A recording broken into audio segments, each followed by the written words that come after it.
Hello दोस्तों, मैं रमेश कुमार आपका स्वागत करता हूं आपके अपने प्रिय यूट्यूब चैनल आर के साइंस कोचिंग। दोस्तों, संविधान विषय को लेकर आज फिर मैं आपके बीच उपस्थित हूं और आपके बीच आज जो मैं उपस्थित हूं, आज का जो मेरा टॉपिक है वह टॉपिक है संविधान के भाग 5 अनुच्छेद 52 से 151 के तहत एक विशेष टॉपिक संघीय कार्यपालिका और संघीय कार्यपालिका में भी राष्ट्रपति। दोस्तों, आज हम समझने वाले हैं कि भारत के राष्ट्रपति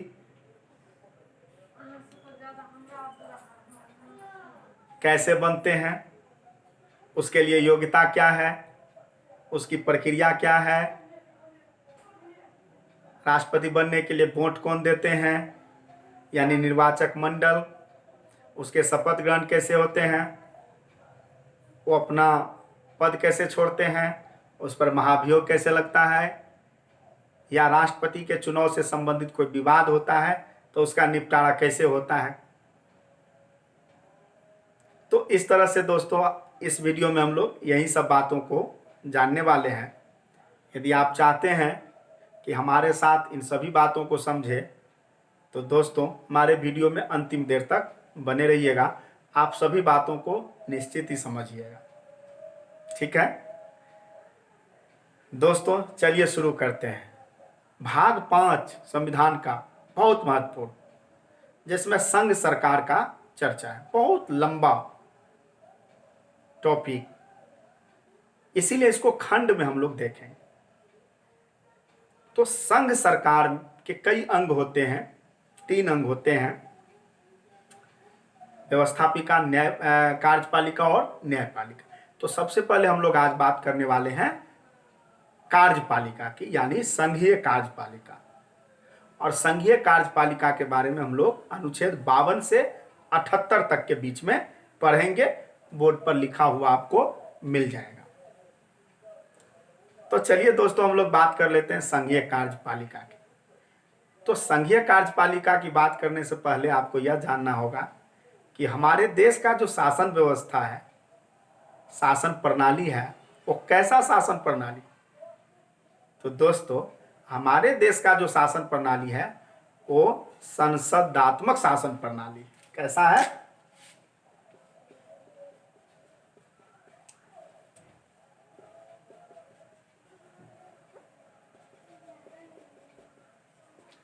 संसदात्मक शासन प्रणाली। दोस्तों किसी भी देश में 2 तरह के शासन प्रणाली देखने को मिलता है पूरे दुनिया में। यदि अलग अलग देशों में देखें तो एक शासन प्रणाली होता है अध्यक्षतात्मक शासन प्रणाली और एक होता है संसदात्मक शासन प्रणाली।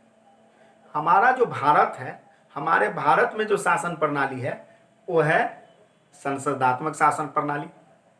और यदि आपको अध्यक्षतात्मक शासन प्रणाली का उदाहरण लेना है तो अमेरिका से बढ़ के आपको उदाहरण नहीं मिलेगा। अब आप कहिएगा कि अध्यक्षतात्मक शासन प्रणाली और संसदात्मक शासन प्रणाली में क्या अंतर है? अंतर यह है दोस्तों कि संसदात्मक शासन प्रणाली में जो कार्यपालिका होते हैं उसका व्यवस्थापिका से निकट का संबंध होता है। यानी कार्यपालिका के जो अंग हैं, कार्यपालिका में क्या क्या है पहले ये बात जानना होगा। कार्यपालिका में होते हैं राष्ट्रपति, उपराष्ट्रपति, प्रधानमंत्री, मंत्रिपरिषद, महान्यायवादी। तो ये सब जो है दोस्तों, तो आप देखेंगे कि राष्ट्रपति और उपराष्ट्रपति का तो अलग से चुनाव होता है, जबकि प्रधानमंत्री और मंत्रिपरिषद जितने भी मंत्री होते हैं, वित्त मंत्री हो, गृह मंत्री हो, पर्यावरण मंत्री हो, विदेश मंत्री, ये सब जितने भी मंत्री है उसका कोई अलग से चुनाव नहीं होता है।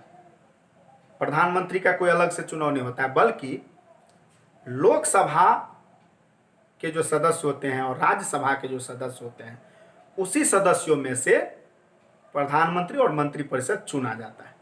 और दोस्तों लोकसभा और राज्यसभा के जो सदस्य हैं इसी को तो व्यवस्थापिका कहते हैं, और इसी व्यवस्थापिका में से प्रधानमंत्री और मंत्री सब चुन लिया जाता है।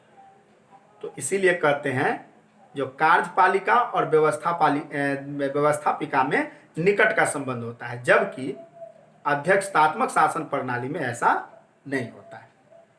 तो चूंकि हमारा देश संसदात्मक शासन प्रणाली को अपनाया है, तो संसदात्मक शासन प्रणाली में जो है वो कार्यपालिका का संबंध व्यवस्थापिका से बहुत नजदीकी रहता है, और कार्यपालिका में जो है सबसे प्रधान राष्ट्रपति होते हैं। ठीक है दोस्तों, उपराष्ट्रपति, फिर उसके बाद फिर प्रधानमंत्री, फिर मंत्रिपरिषद, सब के बारे में हम पढ़ेंगे।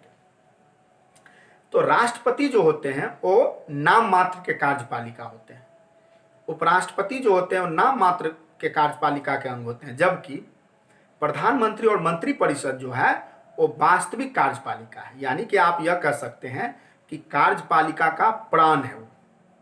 जैसे हमारा शरीर है, शरीर से प्राण निकल जाए तो इस शरीर का कोई महत्व नहीं रह जाएगा।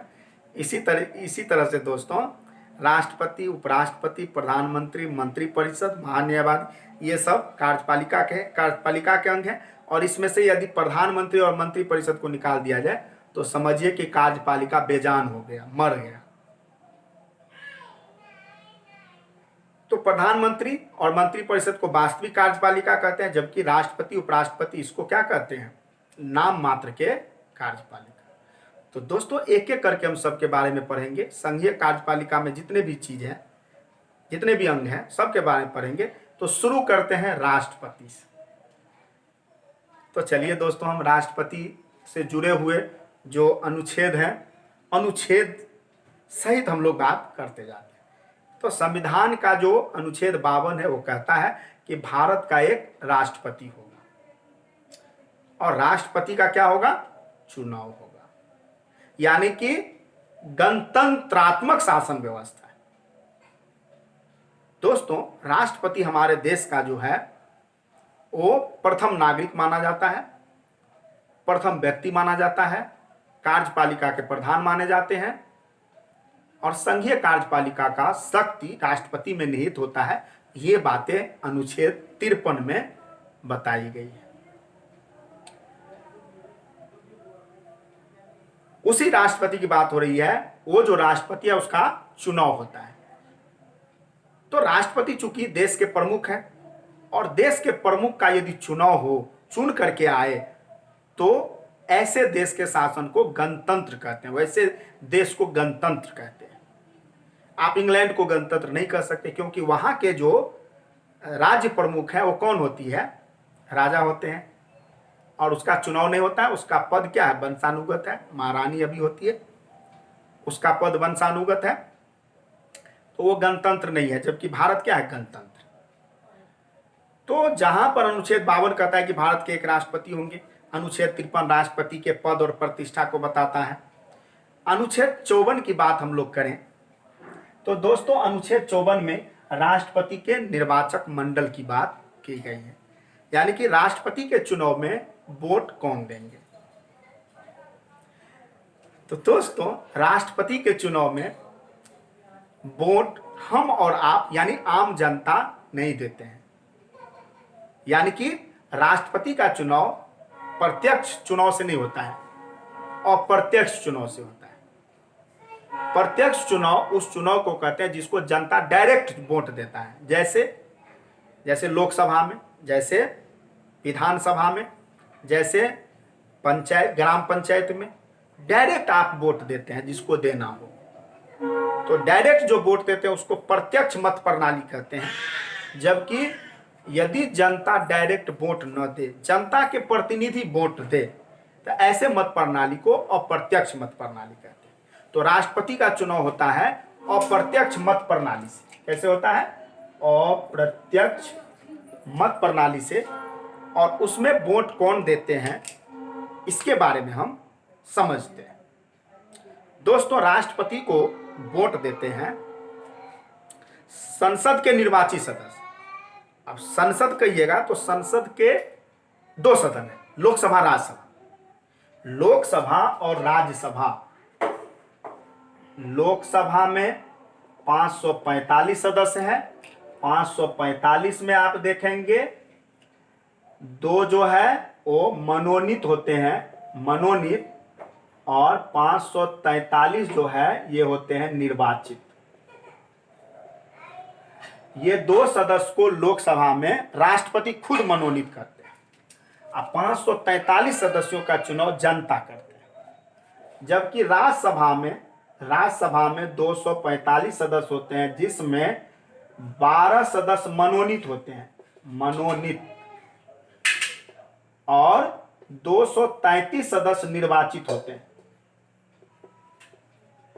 तो दोस्तों ये लोकसभा और राज्यसभा के सिर्फ निर्वाचित सदस्य, लोकसभा में निर्वाचित सदस्य हैं 543 और राज्यसभा में है 233, जोड़ दीजिए 776 हो गया। ये वोट देंगे।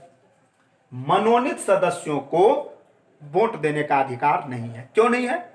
क्योंकि मनोनीत सदस्य को कौन मनोनीत करते हैं? राष्ट्रपति करते हैं। ऐसी स्थिति में दोस्तों ये नेचुरल जस्टिस के विरुद्ध है, हितों की टकराव की बात होती है। इसीलिए मनोनीत सदस्य को वोट देने का अधिकार नहीं है। इसके साथ ही दोस्तों राज्य के विधानसभा के निर्वाचित सदस्य, राज्य के विधानसभा में भी 2 तरह के सदस्य होते हैं। हर राज्य के विधानसभा में एक एंग्लो इंडियन को मनोनीत करते हैं, वहां के राज्यपाल। तो मनोनीत सदस्य को वोट देने का अधिकार नहीं है। निर्वाचित सदस्य जो होंगे विधानसभा के, कहां के दोस्तों? विधानसभा के। तो हमारे देश में 28 राज्य हैं और 28 राज्य में जो विधानसभा के सदस्य हैं, जैसे हम आप बिहार में रहते हैं तो बिहार में कितने विधानसभा के सदस्य हैं? 243। ठीक है, तो 243। इसी तरह से झारखंड के, इसी तरह के राजस्थान में है 200 हैं, उत्तर प्रदेश में है 404। इसी तरह से सभी राज्यों के विधानसभा में सिर्फ निर्वाचित सदस्य ही वोट दे सकते हैं। विधानसभा, विधान परिषद नहीं दोस्तों। राज्य में कहीं कहीं विधान परिषद भी है। जैसे अभी आप देखेंगे 6 राज्यों में विधान परिषद है। जम्मू कश्मीर को हटा दिया गया, राज्य का दर्जा ही खत्म कर दिया। जम्मू कश्मीर में भी विधान परिषद था, तो अब मात्र 6 राज्यों में विधान परिषद है। इसीलिए विधान परिषद के सदस्यों को राष्ट्रपति के चुनाव में वोट देने का अधिकार नहीं है। क्यों नहीं है? क्योंकि सभी राज्य में विधान परिषद नहीं है। अगर विधान परिषद को भी वोट देने का अधिकार दे दिया जाए तो क्या होगा? क्या होगा? यही होगा ना कि जिस राज्य में विधान परिषद है वहां का महत्व बढ़ जाएगा। इसीलिए विधान परिषद के सदस्य वोट नहीं दे सकते। लोकसभा, राज्यसभा और राज्य के विधानसभा के सिर्फ निर्वाचित सदस्य ही राष्ट्रपति के निर्वाचक मंडल में शामिल होते हैं, वही वोट देते हैं। ठीक है, आगे बढ़िए दोस्तों। अब हम लोग बात करेंगे अनुच्छेद 55 की। अनुच्छेद 55 में बताया गया है कि राष्ट्रपति के चुनाव के लिए कैसा मत प्रणाली है, क्या सिस्टम है, किस आधार पर वोट होता है। तो अभी अभी मैंने कहा अप्रत्यक्ष मत प्रणाली से होता है और एकल संक्रमणीय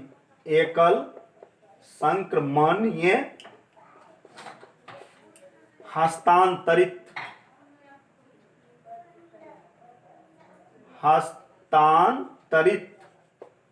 मत प्रणाली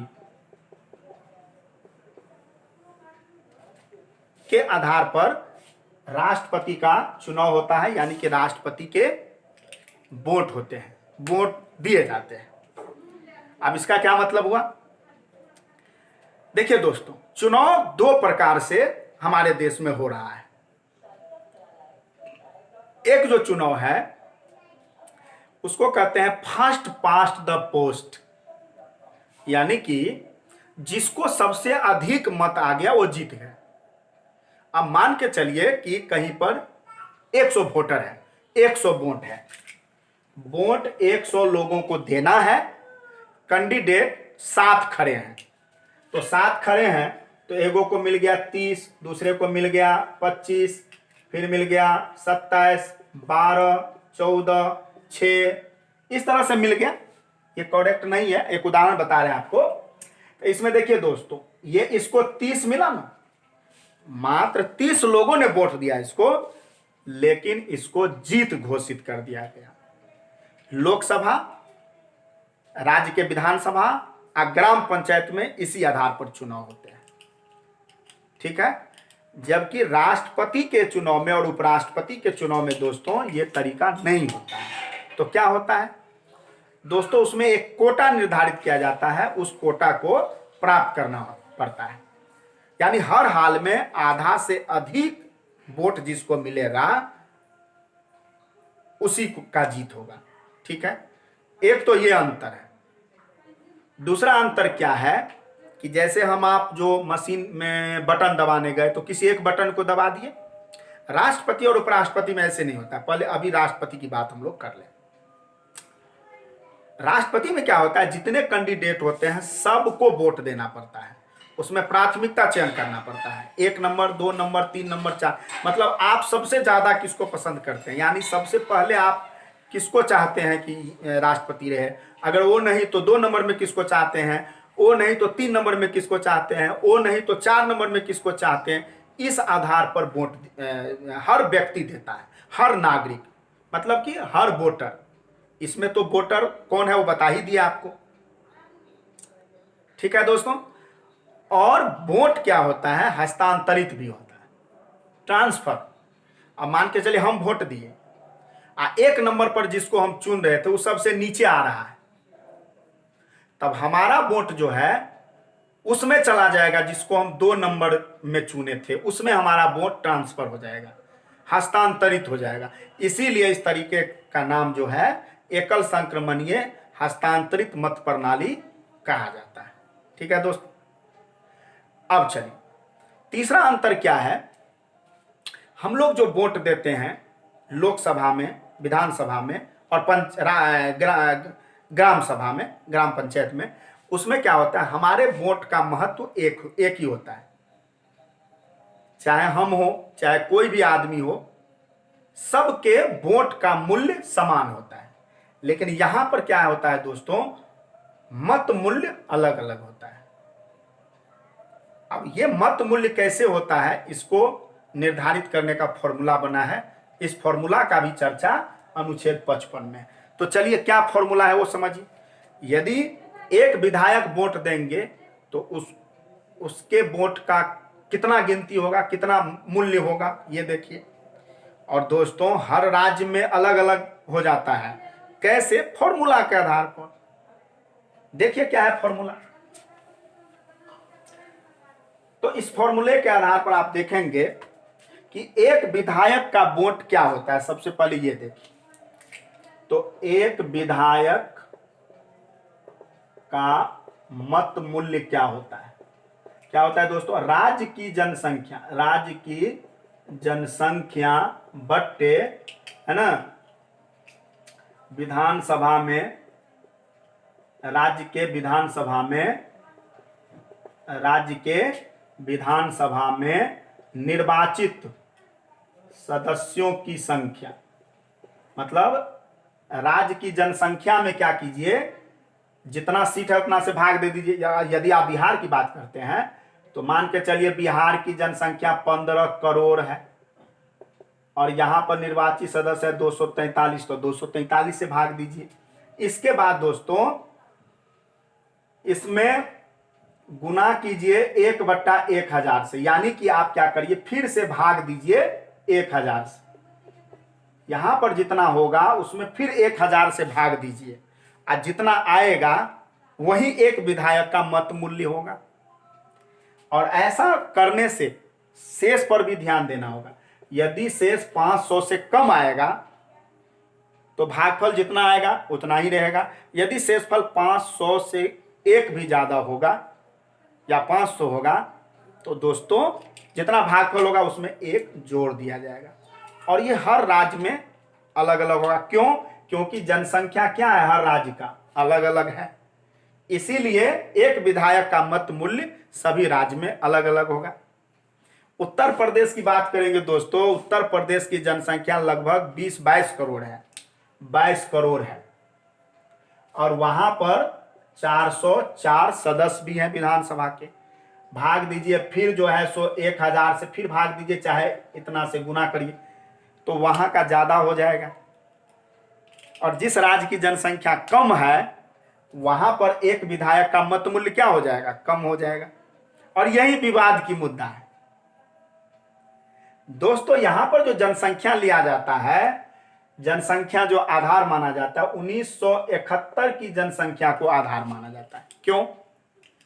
क्योंकि दक्षिण भारत के जो राज्य हैं वो हमेशा इस पर विवाद करते हैं। क्यों विवाद करते हैं?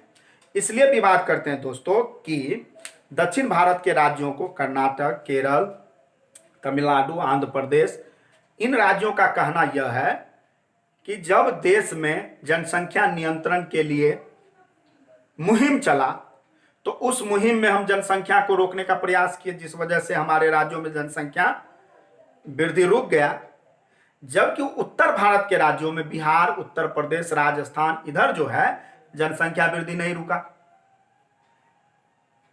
और यदि आज के जनसंख्या के आधार पर अगर मत मूल्य निकाला जाए तो उत्तर भारत तो आगे हो जाएंगे, हम पीछे हो जाएंगे। इसीलिए दोस्तों 1971 की जनसंख्या को ही राष्ट्रपति के चुनाव में मत मूल्य निकालने के लिए 1971 की जनसंख्या को ही आधार माना जाता है। तो ये बातें हम लोगों ने कर ली दोस्तों। अच्छा, इसमें आपको यह भी जानना जरूरी है कि मान लीजिए कि किसी राज्य के विधानसभा भंग हो गई है,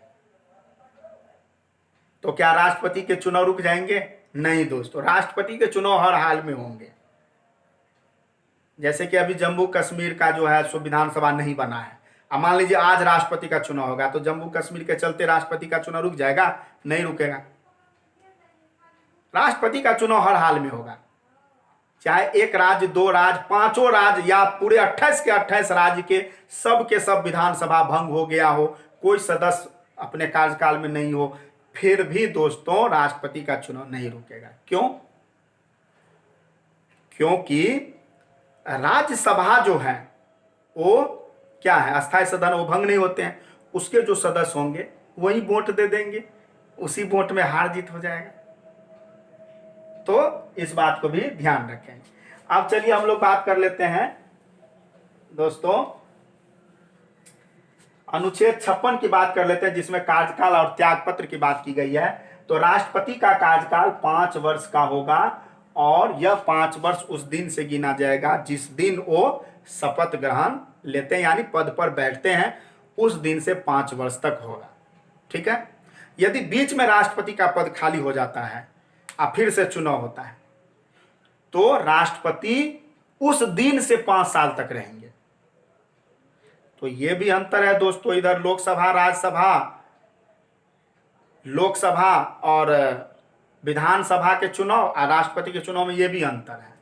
हाँ, देखिएगा जरा दोस्तों, यदि राष्ट्रपति अपने पद पर है, कार्यकाल बचा है और चाहता है त्याग पत्र दें, तो वह कभी भी उपराष्ट्रपति को अपना त्याग पत्र दे सकता है। ठीक है, चलिए आगे बढ़िए। अनुच्छेद 57 में बात की गई है राष्ट्रपति बनने के क्रम की, यानी कि भारत में राष्ट्रपति कितने बार बन सकते हैं, कोई भी व्यक्ति राष्ट्रपति कितने बार बन सकते हैं। तो दोस्तों भारत में कोई भी व्यक्ति राष्ट्रपति जितने बार चाहे बन सकते हैं, जबकि अमेरिका के संविधान में स्पष्ट है कि वहां पर राष्ट्रपति 2 ही बार बन सकते हैं। अभी हाल का खबर ले लीजिए, मालदीव, श्रीलंका का नाम आप लोग जानते होंगे। श्रीलंका में क्या है दोस्तों, अभी बहुत अजीब सा इत्तेफाक है। वहां क्या है, छोटा भाई जो है वो राष्ट्रपति है, छोटा भाई जो राष्ट्रपति है, और बड़ा भाई जो है प्रधानमंत्री है। गोटबाया राजपक्षे राष्ट्रपति है और महिंद्रा राजपक्षे प्रधानमंत्री, सहोदर भाई। क्यों? क्योंकि महिंद्रा राजपक्षे 2 बार राष्ट्रपति वहां रह चुका है, तो राष्ट्रपति वो बन नहीं सकता था, इसीलिए उसका छोटा भाई राष्ट्रपति बना और वह खुद क्या है, प्रधानमंत्री बना है। हमारे देश में कोई भी व्यक्ति जितना बार चाहे राष्ट्रपति रह सकते हैं, लेकिन यह सौभाग्य केवल हमारे डॉक्टर राजेंद्र प्रसाद को ही मिला है, जो हमारे देश के प्रथम राष्ट्रपति थे। अभी तक कोई जो है दोबारा राष्ट्रपति निर्वाचित नहीं हुए। ठीक है दोस्तों, तो ये बातें हो गई। अब चले आइए अनुच्छेद 58 की बात हम लोग कर लेते हैं। और अनुच्छेद 58 में जो है दोस्तों, यहां पर जो है राष्ट्रपति पद की योग्यता बताया गया, यानी कि राष्ट्रपति कौन बन सकते हैं।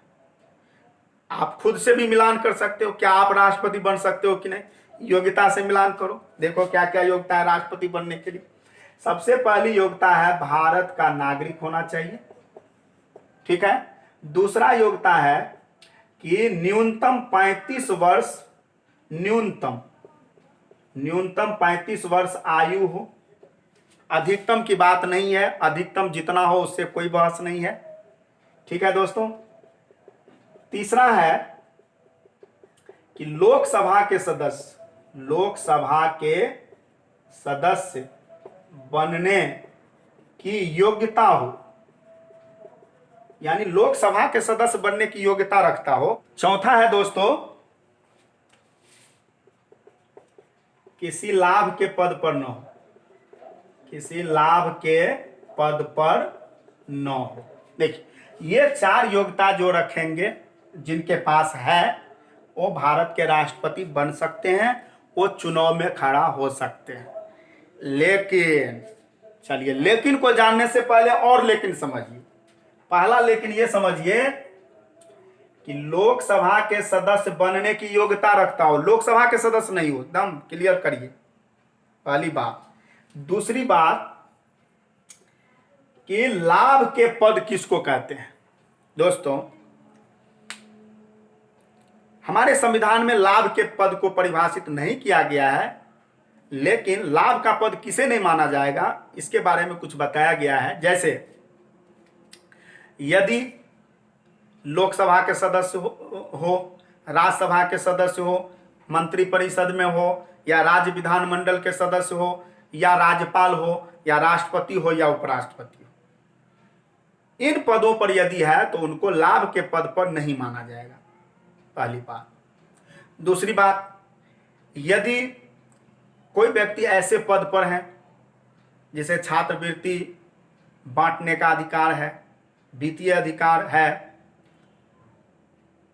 जमीन आवंटन करता हो, ऐसे व्यक्ति को जो है, या कोई निश्चित वेतन मिलता हो, ऐसे को जो है, ऐसे पद को लाभ का पद माना गया है। ठीक है। आप देखेंगे अभी वर्तमान के जो हमारे राष्ट्रपति है रामनाथ जी कोविंद साहब, ये जब राष्ट्रपति के लिए चुनाव लड़े तो उस समय ये बिहार के राज्यपाल थे। ये राज्यपाल पद से इस्तीफा दे करके चुनाव लड़े। दोस्तों, यदि ये इस्तीफा नहीं भी देते तो भी चुनाव में खड़े हो सकते थे। क्यों? क्योंकि राज्यपाल के जो पद है वो लाभ का पद नहीं माना गया है। आप उनसे पहले देखेंगे प्रणब मुखर्जी राष्ट्रपति थे, जिस समय चुनाव लड़े थे उस समय वित्त मंत्री थे, और वित्त मंत्री से त्यागपत्र देकर के राष्ट्रपति का चुनाव लड़े। यदि वो चाहते तो त्यागपत्र नहीं भी देकर के चुनाव लड़ सकते थे, लेकिन वो दे दिए। खैर, वो नहीं भी देते तो भी होता, क्योंकि कोई भी मंत्री है तो मंत्री के पद को लाभ का पद नहीं माना जाता है। अब आइए दोस्तों, क्या आप राष्ट्रपति बन सकते हैं, चुनाव में खड़े हो सकते हैं? तो हम कहेंगे कि 99% असंभव है। 1 ही % संभव है कि आप राष्ट्रपति बन सकते हैं। अब आप कहिएगा कि ऐसा क्यों कह रहे हैं? बिल्कुल, जरा सुनिए जरा। राष्ट्रपति बनने के लिए 50 प्रस्तावक होना चाहिए और 50 अनुमोदक होना चाहिए। और दोस्तों, मजे की बात तो यह है कि ये 50-50 100 जो है, 100 व्यक्ति कॉलेजियम से होना चाहिए, यानी कि राष्ट्रपति को राष्ट्रपति के चुनाव में वोट देने का जो अधिकार जिसे है, उसी में से ये 100 आदमी होना चाहिए। दूसरी बात, यदि जो आपको प्रस्तावक बन गए हैं वो अनुमोदक नहीं बनेंगे, अलग अलग होना चाहिए। तीसरी बात, यदि कोई व्यक्ति किसी अन्य के प्रस्तावक या अनुमोदक है तो वो आपके प्रस्तावक और अनुमोदक नहीं बन सकते। अब आप कहिए कि ये जो 100 विधायक या सांसद जिसको प्रस्तावक और अनुमोदक बनेंगे वही ना चुनाव में खड़े होंगे, अब बताइए। तो ये बात है दोस्तों। चलिए आगे बढ़ते हैं। योग्यता की भी बात हम लोगों ने कर लिया। अब आगे देखिए,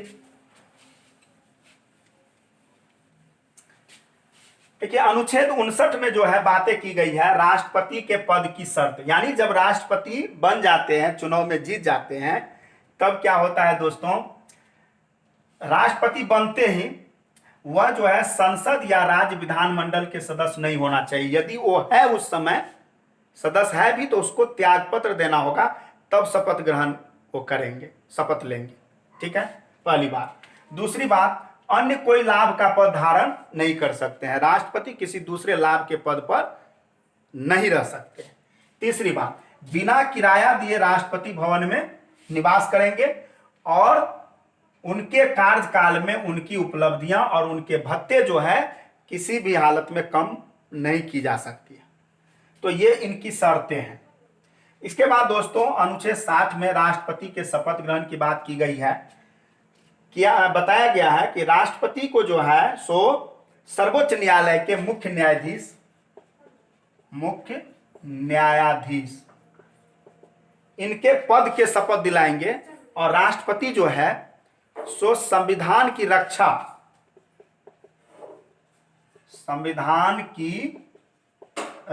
का शपथ लेते हैं। तो यहां से भी क्वेश्चन बन सकता है कि राष्ट्रपति किस चीज का शपथ लेते हैं। तो ये राष्ट्रपति को शपथ कौन दिलाते हैं? मुख्य न्यायाधीश, सर्वोच्च न्यायालय के मुख्य न्यायाधीश। और यदि सर्वोच्च न्यायालय के मुख्य न्यायाधीश नहीं है तो न्यायाधीशों में से जो वरीय हैं, अगर वो भी नहीं है तो उससे जो नीचे है, इस तरह से वो जो है शपथ दिलाते हैं। इसके बाद दोस्तों अनुच्छेद 61 में जो है राष्ट्रपति पर महाभियोग लगाने की बात की गई है। यानी राष्ट्रपति जब संविधान का अतिक्रमण करेंगे, क्या करेंगे? अतिक्रमण करेंगे, यानी संविधान का उल्लंघन करेंगे, तब राष्ट्रपति पर महाभियोग लगाया जा सकता है। और महाभियोग जो है दोस्तों सो कैसे लगेगा, इस पर हम एक पार्टिकुलर वीडियो लाएंगे, आप देखिएगा। इसके बाद दोस्तों अनुच्छेद 71 में बातें की गई है कि राष्ट्रपति के चुनाव से संबंधित यदि कोई विवाद होता है, ठीक है, तो वो विवाद का निपटारा कहां होगा? तो उस विवाद का निपटारा दोस्तों वो सर्वोच्च न्यायालय में होगा। ठीक है, अनुच्छेद 71 बिल्कुल स्पष्ट करता है कि किसी भी प्रकार के विवाद, राष्ट्रपति के चुनाव से संबंधित जो विवाद होगा उसका निपटारा सर्वोच्च न्यायालय करेंगे, जबकि राष्ट्रपति के चुनाव कराने का जो जिम्मेवारी है वो भारत निर्वाचन आयोग का है। भारत निर्वाचन आयोग तो चुनाव करवाएंगे भारत निर्वाचन आयोग, लेकिन किसी तरह के विवाद होगा तो उसका निपटारा कौन करेंगे? सुप्रीम कोर्ट करेंगे। वहां पर बात दायर करना पड़ेगा। और दोस्तों बात दायर करने के लिए कम से कम 20 सदस्यों को जो है सो सुप्रीम कोर्ट में दस्तखत करना पड़ेगा, बात दायर करना पड़ेगा। और मजे की बात तो यह है कि वो 20 सदस्य जो है कॉलेजियम से ही होना चाहिए। तो ये सब बातें हैं। भारत के निर्वाचन आयोग की बात आई तो भारत का निर्वाचन आयोग राष्ट्रपति, उपराष्ट्रपति, लोकसभा, राज्यसभा, विधानसभा, विधान परिषद के सदस्यों का निर्वाचन कराती है। इस बात को भी आप याद रखेंगे। तो दोस्तों आज हम लोगों ने राष्ट्रपति के पद, शक्ति, योग्यता, निर्वाचक मंडल, निर्वाचन पद्धति, शपथ ग्रहण, महाभियोग, इन सभी बातों का चर्चा किया। अगले दिन हम लोग राष्ट्रपति के शक्ति और कार्य के बारे में पढ़ेंगे दोस्तों। तो वीडियो को पूरा देखने के लिए बहुत बहुत धन्यवाद। आप अपना प्यार इसी तरह रखिएगा। तो दोस्तों फिर मिलेंगे अगले वीडियो में, तब तक के लिए बहुत बहुत धन्यवाद।